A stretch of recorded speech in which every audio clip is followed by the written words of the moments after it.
Hello বন্ধুরা, আজকে বানগড় শিববাড়িতে আসছি। শিববাড়ির যে বানগড় পাথরের কলা গাছ সেটা দেখতে, আর খুব সুন্দর পরিবেশও লাগতেছে এখানকার, খুব সুন্দর ঠান্ডা আবহাওয়া। দেখি সেই কলা গাছটা ধরবো আজকে। 4টা বলে কলা গাছ ধরলে কি ভাগ্যবান হয়। আমি তো ধরতেই পারতেছি না, এর আগের বার সে ধরতে পারিনি, এবার যে কি হবে বুঝতে পারতেছি না। যাই দেখি, আমার সঙ্গে আমার বন্ধু আসছে। নামটা বলো বন্ধু তোমার। চলো। নামটা কি তোমার? অমিত। অমিত, সে বহুদূর থেকে আসছে, বালুঘাট থেকে।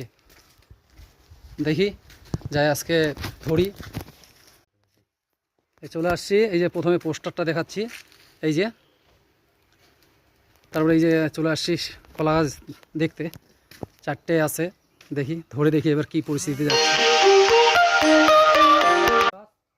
কলা গাছটা ধরে দেখি কেমন হচ্ছে। একটা ধরতে পেয়ে গেছি। বাহ, উপরটা দেখাও। চলে এসো, এরপর আরেকটা কলা গাছ আছে বানঘরে, পাথরের কলা গাছ, আগেকার রাজার আমলের, বানের রাজা ছিল যে।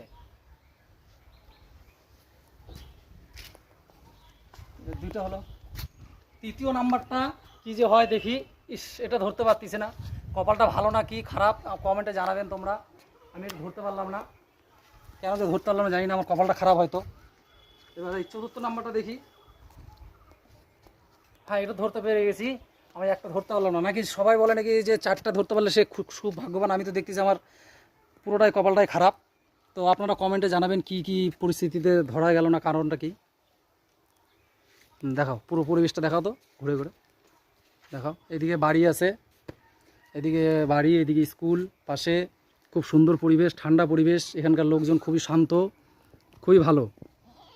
হ্যালো বন্ধুরা, আপনারা জানাবেন কমেন্টে। করা হয়ে গেল, এবার আমরা রওনা হচ্ছি অন্যদিকে। দেখি অন্যদিকে আর কিছু পাওয়া যায় নাকি, কি যে আছে আর এদিকে খুঁজে দেখি। যাই, 2 বন্ধু মিলে যাচ্ছি। পরের ভিডিওতে নেক্সট দেখা হবে।